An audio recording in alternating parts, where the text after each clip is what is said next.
Marcos, capítulo 3. Novamente entrou na sinagoga, e ali estava um homem cuja mão estava atrofiada. E observavam para ver se nos sábados ele o curaria, para que o acusassem. Diz ao homem que tinha a mão atrofiada: levanta-te, vem para o meio. Diz-lhes: é lícito no sábado fazer o bem ou fazer o mal? Salvar uma vida ou matar? Eles, porém, silenciaram. Olhando em derredor deles, com ira, afligindo-se da dureza de coração deles, diz ao homem: estende a mão. Ele a estendeu e foi restaurada como a outra. Após saírem, os fariseus imediatamente formaram um conselho com os herodianos contra ele, a fim de matá-lo. E Jesus, com seus discípulos, retirou-se para o mar, e seguia-o uma numerosa multidão da Galiléia, da Judéia, de Jerusalém, da Idumeia, do outro lado do Jordão, ao redor de Tiro e Sidom. Uma numerosa multidão, ouvindo quantas coisas fazia, veio até ele, e disse aos seus discípulos que mantivessem um barquinho para ele, por causa da turba, para que não o comprimissem, pois curou muitos, de modo a caírem sobre ele, para que o tocassem quantos tinham flagelos.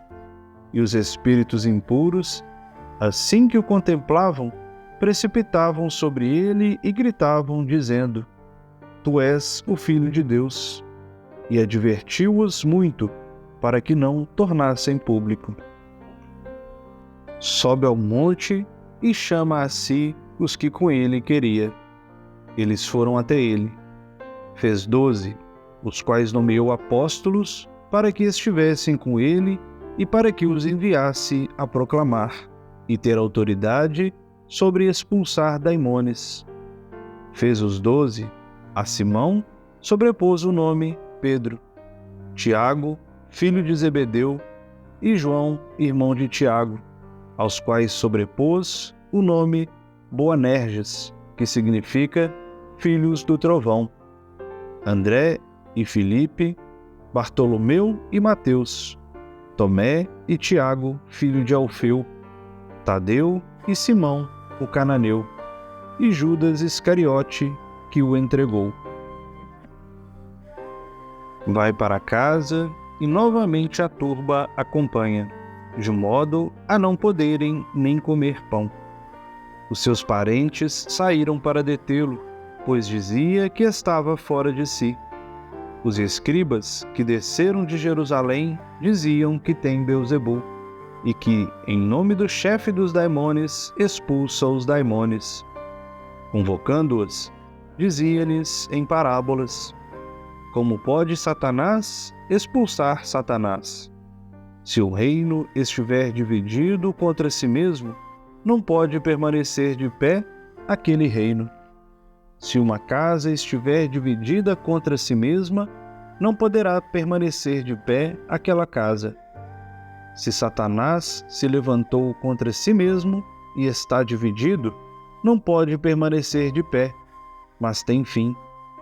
Mas ninguém pode, ao entrar na casa de um homem forte, saquear os seus pertences, se primeiro não amarrá-lo, e então saqueará a casa dele. Amém vos digo, todas as coisas serão perdoadas aos filhos dos homens, os pecados e as blasfêmias que blasfemarem. Quem, porém, blasfemar contra o Espírito Santo não tem perdão, jamais, mas é culpado de pecado eterno, porque diziam: tem espírito impuro. Vem a sua mãe e os seus irmãos, permanecem de pé do lado de fora e enviam alguém a ele para chamá-lo. A turba estava sentada ao redor dele e dizem-lhe: eis que a tua mãe e os teus irmãos e irmãs te procuram do lado de fora. Em resposta, diz-lhes: quem é minha mãe e quem são meus irmãos?